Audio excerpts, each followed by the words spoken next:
So, here we are again. It is 12 o'clock.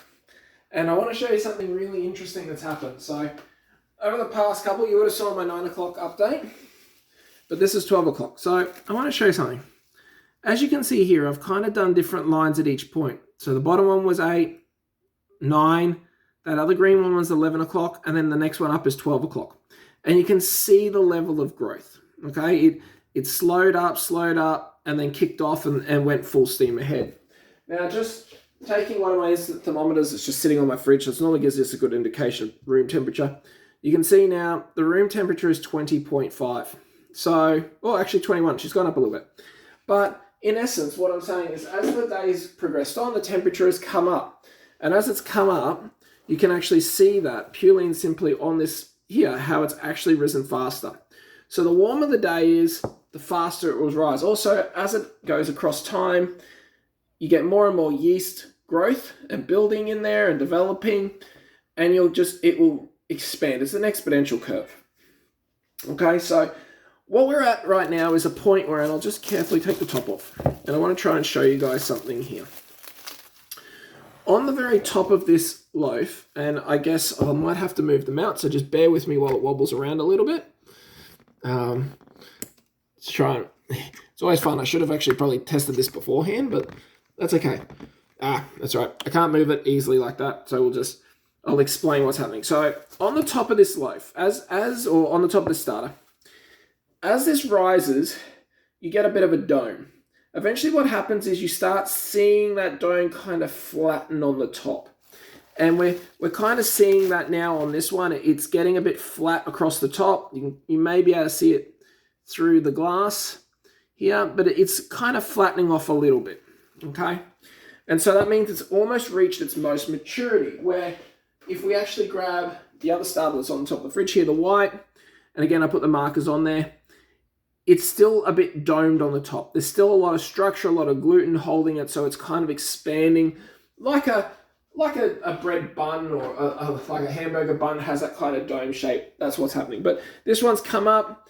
It's now starting to flatten, so we're probably only about an hour or so off this being its most maturest. So what we do at this point, and I'll just cover this back over because certain little flies around the house, and we don't have any at the moment, do love getting in here because of the smell. It's a very, like sourdough, it has got a bit of a sour smell, a bit of vinegar.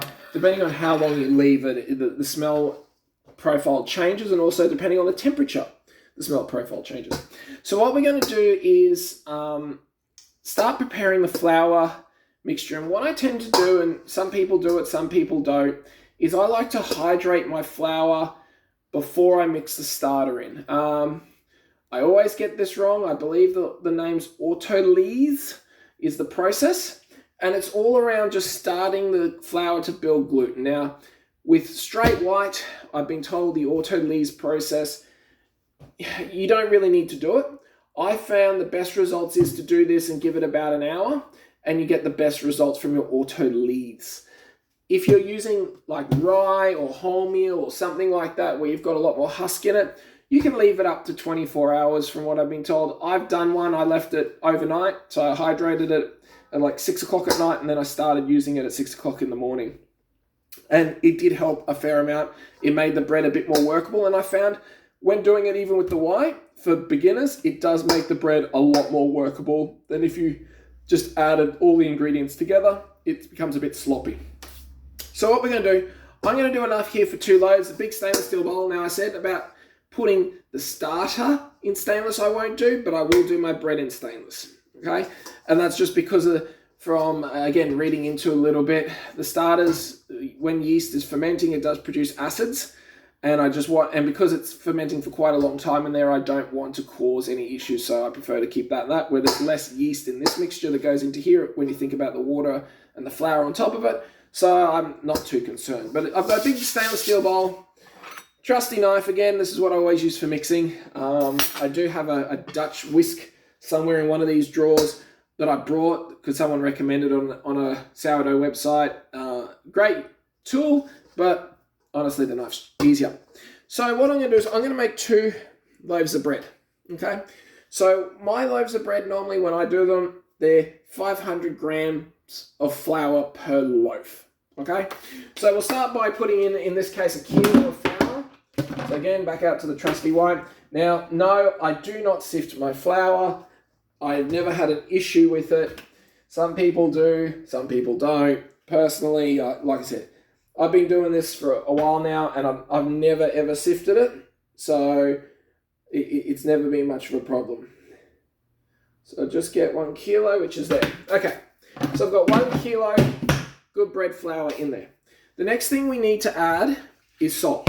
Now, when we do anything, and I just use the pink Himalayan, you can use whatever, but what I've tended to find here is, in the sourdough stuff, is I do everything based on percentages, okay? So we've got 1 kilo of flour, and the reason I use a kilo is it's really, really simple. So to a kilo of flour, I'll add 20 to 25 grams of salt, or 2%, okay? 2 to 2.5%. So I'll go and add the 25 grams of salt in there. There we go. Cool, so that's done. Now, what I will do at this point is I will actually whisk this together. And the reason for it is you want to distribute the salt evenly through your flour mixture. So I just use a whisk, you can use a fork, you can use whatever. But in essence, it's just mixing it through so that it's distributed nice and evenly. Because even though we're adding water pretty much now, what will happen is if it's not distributed, I have had times where you end up with clumps of salt through it, and it does affect its rising. Okay, so we've zeroed the scales out.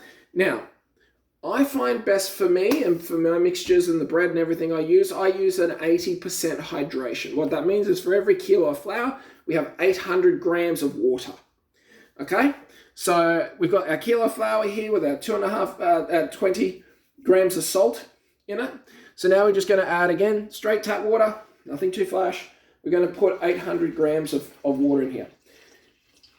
High hydration loaves can be a bit sticky to work with.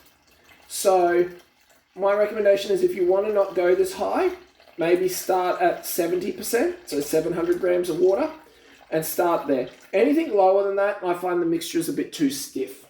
Okay, so again, play with it. This is like I said, something I've been playing with.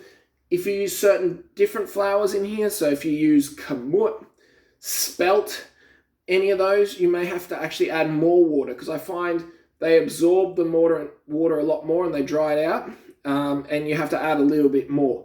I've gone up as high as 100% hydration with white before. I'll never do it again. It worked, but it's really not pleasant, and I don't see much of a benefit. This is the point where I find gives the best bang for buck. It makes a nice moist loaf. It gives a beautiful crust on it, and it just is always a consistent result. Okay, so now all I'm doing is I'm taking the knife, and like I said, I wish I could bring this up higher, but I will do that actually. I'll take this out of the stand, and we'll show you what we're doing. So I'll just turn it around so you can actually see. Hello everyone. But all right, so what we're doing is we're just mixing up the flour and the water together. Okay, and in essence, what I'm trying to do is bring the flour, the water, and the salt together and hydrate all that flour. You want to get to the point where there is no loose flour in there. Okay, so I'll just pop these back on the stand. It's a bit hard to do this one-handed, so pop you back in here, and we'll get that happening. Now again, like I said, you guys don't have to follow the process. I do it of this pre-hydration. It just, like I said, it seems to make everything more workable, more easy to deal with, and it means I'm doing less mixing later. Okay, they talk about don't overwork your dough and stuff like that. This is one way I found that doesn't overwork the dough. So that's done. So as you can see here, there's no more flour left, like wet flour. It's kind of all hydrated. It's partially come off the bowl, and it is tacky. It is sticky. And what we'll do right now, so that's been all mixed up, is I'll just cover that in cling wrap. Okay, and we'll leave that for, because like I said, it's an all white one. I'll leave that for anywhere from half an hour to up to maybe at most 2 hours. And I mean at most. I would not push it for 2 hours. Okay, So my recommendation here is I'm going to leave this for about 30 minutes. Okay, the yeast or the sourdough starter, it's still here. It will rise. So in 30 minutes, I expect that sourdough starter will probably hit its max, get up to almost the top of that bowl, and then it will collapse back down. So in 30 minutes time, I'll hook this all back up again and we'll start mixing this together and show you how I add the two of these ingredients, the starter and the mixture together. Now, I know people are going to ask me, how much starter do I add to my mixture? Because you find recipes where they talk about 150 grams of starter to a kilo of flour, so on and so forth. Honestly, I have never followed any of that. I pretty much just take whatever I've got in my starter bowl and I add the entire content into here. Now, the more starter you have, the faster theoretically it will rise. The less starter you have, the slower theoretically it will rise. Have I noticed the difference between trying to measure the starter out versus not measure the starter out? No, I haven't. It really gave me similar results. I've never had any taste difference or anything like that between them. The one thing I will say is just if you're going to use more flour, so let's say you're doing 2 kilos of flour, there is definitely more than enough starter in here for 2 kilos of flour. But if you were doing a single one of those and you'd only mixed 80 grams with 80 grams and half of your other one before, and you were doing 2 kilos, you may want to mix more flour in it, in that starter and bring it up. Okay, so you have a fair amount more starter, but that will also take longer as well. So with me, with the 2 jars, it kind of helps because I can do bigger batches simpler because I've already got double the amount of starter that goes into this feed, which then comes into the bread. Okay, so we'll just leave that be. We'll let that sit. In half an hour's time, we will come back, start mixing this all together, and yeah, get towards the first part, which is your mixing and your bulk rise. Okay, cool.